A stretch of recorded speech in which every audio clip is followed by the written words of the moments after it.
O digital age fellow travelers, gather close and lend your ears, for I, an ancient voice, shall weave a tale not yet etched in the scrolls of time. This narrative, tender and true, is offered by the gentle spirit of the OMNI Space YouTube channel, a beacon that seeks to illuminate the forgotten pathways of the heart. In lands far and wide, from the sprawling forests of Canada, across the bustling cities of America, to the ancient villages of the European continent, there once thrived a village unlike any other. It was nestled in a valley where the sun always seemed to linger a little longer, casting golden hues upon homes that stood close, not just by design, but by the warmth of their inhabitants' spirits. This was the village of Eldoria, and its greatest treasure was not gold or jewels, but the shimmering, invisible thread of kindness that wove through every street, every home, every single heart. In Eldoria lived a young woman named Elara, whose laughter was like the chime of wind bells, and whose eyes held the quiet wisdom of the morning dew. Elara was known for her extraordinary gift.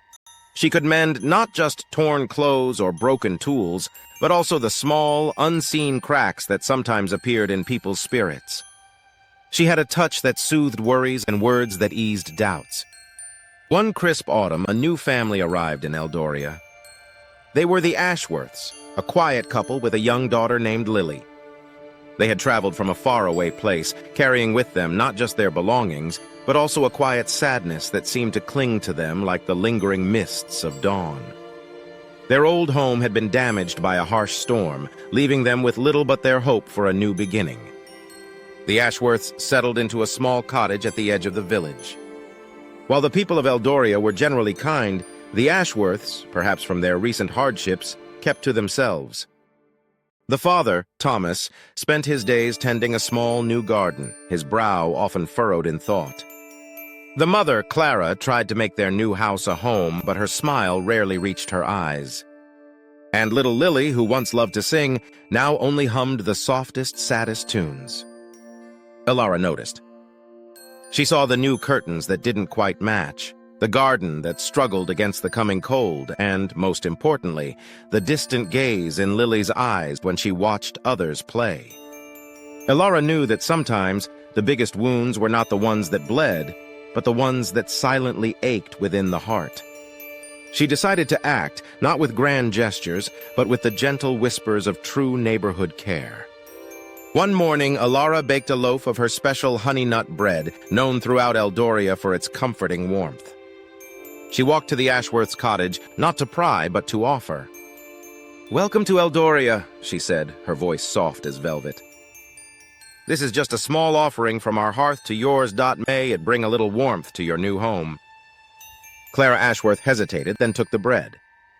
The scent of honey and nuts filled their humble kitchen, a fragrance they hadn't smelled in months. That evening, as they ate the bread, a tiny spark of warmth flickered within them. The next week, Elara saw Thomas struggling with a stubborn patch of weeds in his garden. Instead of offering advice, which he might have taken as criticism, she simply arrived with her own gardening tools and began to work on another patch nearby, humming a gentle tune. Thomas watched her for a moment, then, almost imperceptibly, his shoulders relaxed. And he joined her in the quiet rhythm of the earth. No words were exchanged, but a connection was forged. For Lily, Elara left a hand-carved wooden bird painted with the vibrant colors of Eldoria, and a note, "May your songs find their way back, little one," on their doorstep. Lily found the bird and held it close, and that night, for the first time in a long while, a tiny, hopeful melody escaped her lips as she drifted to sleep. Slowly, gently, the unseen cracks in the Ashworth spirits began to mend. Other villagers, inspired by Elara's quiet kindness, began to offer their own small gestures.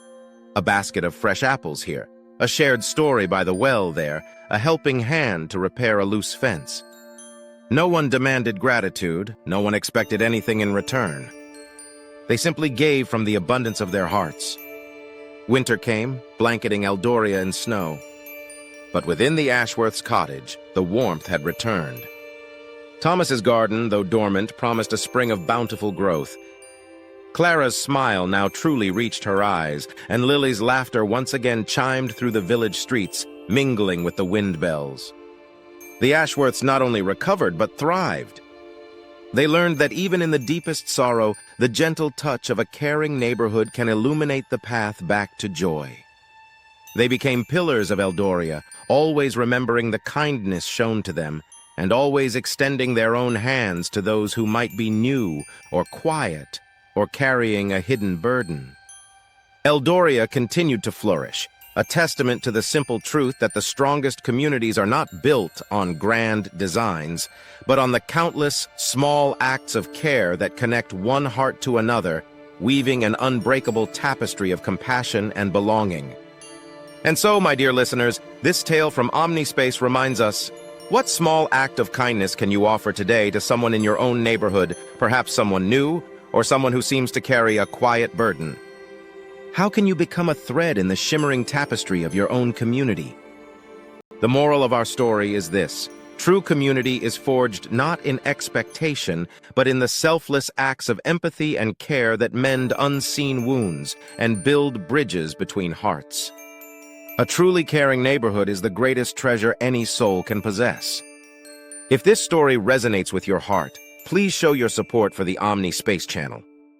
Like this video to spread its warmth. Subscribe to the journey with us on more inspiring tales. Share it with those who need a whisper of hope and leave a comment below, telling us about a time when a neighbor's kindness touched your life. Until next time, may your spirits be bright and your hearts be open.